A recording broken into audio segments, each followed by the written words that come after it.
இயற்கையை மருந்து சேனலுடைய மேலும் பல பதிவுகளை தெரிந்து கொள்ள இந்த சேனலை சப்ஸ்கிரைப் செய்யவும், பெல் பட்டனை அழுத்தவும். மேலும் மருத்துவரின் ஆலோசனை பெற இந்த வீடியோவில் உள்ள எண்ணிற்கு தொடர்பு கொள்ளவும்.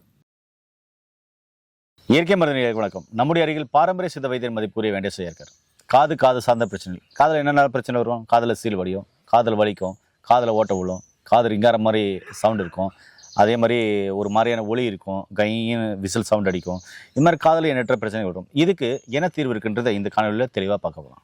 நண்பர்களே, நிறைய வீடியோக்களில் பார்த்தீங்கன்னா நிறைய நோய்களுக்கு என்ன மாதிரியான மூலிகைகள் சாப்பிடணும், அது எப்படியெல்லாம் சாப்பிடணும், செய்முறையோடு நிறைய வீடியோகள் போட்டிருக்கோம், மூலிகையோடு நிறைய வீடியோகள் போட்டிருக்கோம். அதே மாதிரி பாரம்பரிய வைத்தியர்கள் நிறைய இடத்துல போய் தேடி அவங்கக்கிட்ட என்ன மருந்து இருக்குது, அது என்ன நோய்க்கெல்லாம் கேட்கும் அப்படின்றத நம்ம நிறைய வீடியோக்கள் பதிவேற்றம் செஞ்சுருக்கோம். இன்றைக்கி அப்படிப்பட்ட ஒரு காணொலியை பார்க்க போகிறோம். ஐயா வணக்கம். ஐயா வணக்கம். ஐயா, இன்றைக்கி நிறைய பேருக்கு இந்த காதில் இரைச்சல், காது வலி, காது கொங்கின்னு சவுண்டு வருது, காதில் ஓட்டர் இருக்குது, காதில் சீல் வருது அப்படின்னு சொல்லி காது சார்ந்த பிரச்சனைகள் நிறையா இருக்குது. ஆடியோகிராம் டெஸ்ட்லையும் நார்மலாக இருக்குது, ஆனால் எனக்கு காது இரைச்சல் இருக்குது அப்படின்றாங்க. இதுக்கு சித்த மருத்துவத்தில் என்ன மாதிரியான மருத்துவ முறைகள் இருக்குது? இது முதல்ல இதில் ஒரு புரிதல் வேணும் நமக்கு. எப்படி கிமுன்னு சொல்கிறோமோ அது மாதிரி கோவிடுக்கு முன் கோவிடுக்கு பின்னு ரெண்டாக பிரிக்கணும். இது யாரும் சொல்லாத விஷயந்தான். இது புதிய கோணத்தில் நம்ம யோசித்து ப்ராக்டிக்கலாக நிறைய பேருக்கு கண்டுபிடிச்ச விஷயம் இது. காது பிரச்சனைன்னு சொல்லுவாங்க, ஆனால் காதில் கிடையாது. அதாவது கோவிடுக்கு அப்புறமா நடந்த விஷயத்தை வச்சு சொல்கிறேன். என்ன அப்படின்னா, அந்த ரத்தத்தினுடைய கடினத்தன்மை, கெட்டித்தன்மை அதிகமானதுனால முதல்ல சிர நோய் தான் வருது. ரத்த ஓட்டம் குறையுது. நம்ம கோவிட் தடுப்பு முறைகள்லாம் வந்த பிறகு பார்த்திங்கன்னா நிறைய பேர் வராங்க.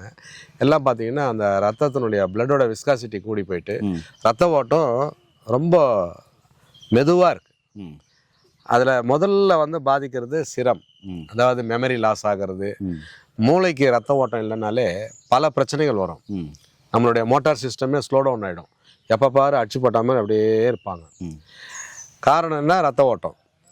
அப்போது மூளைக்கு மட்டும் இல்லாமல் தலையில் பார்த்திங்கன்னா அந்த காது சம்மந்தப்பட்ட பிரச்சனை வரும். எல்லோரும் என்ன பண்ணுறோம், நம்ம காதில் தான் அந்த சவுண்டு கேட்குது, காதில் சீழ் வருது, காது கேட்கலை, காதில் புண்ணு இருக்குது, இப்படி நம்ம அங்கே தான் போய் நிற்கிறோமே கண்டி அது ஏன் எதனாலன்னு ஆராய்ச்சி பண்ணுறதில்ல. நம்ம அனுபவத்தில் கண்டுபிடிச்சது ரத்த ஓட்டம் குறைபாடுனாலையும் ரத்தத்தினுடைய கெட்டித்தன்மைனாலையும் அங்கே சரியான அளவுக்கு பிராணன் கிடைக்கல, அந்த உறுப்புக்கு சத்து கிடைக்கல.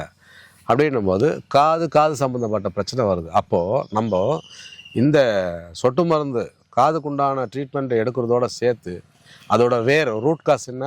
ரத்தத்தினுடைய கடினத்தன்மை. அதை லிக்விடாக மாற்றினாலே உங்களுக்கு எல்லா பிரச்சனையும் சரியாயிடும். இது நம்ம அனுபவத்தில் ஒரு சில நோயாளிகளுக்கு கொடுத்து சரி பண்ணதுனால சொல்கிறோம். வெறும் காதுக்கு மட்டும் கொடுத்தீங்கன்னா சரியாகாது. கோவிடுக்கு அப்புறம் நடக்கிறத சொல்கிறேன். அப்போது காதுக்கும் சேர்த்து அந்த குருதி ரத்தத்தை நீர்த்து போக வைக்கணும். அதையும் சேர்த்து செஞ்சிங்கன்னா தான் இது சக்ஸஸ் பண்ண முடியும். வெர்டிகோ ப்ராப்ளமும் அதனால தான் வருது. நிறைய பேருக்கு தலை சுத்தம், காதில் பிரச்சனை அதனால தலை சுத்தம், ஓகே. கழுத்தெலும்பு தேய்மானம் அதனால தலை சுத்தம், ஓகே. ஆனால் ஏன் அப்படின்னா ரத்த ஓட்டம் இல்லை.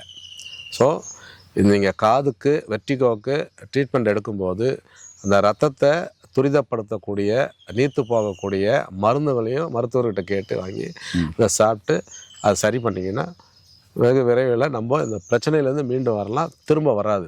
ஆனால் காதுக்கு மட்டும் ட்ரீட்மெண்ட் எடுத்திங்கன்னா ஒரு காலமும் சரியாகாது. கோவிடுக்கு அப்புறமா நடக்கிறத சொல்கிறேன்.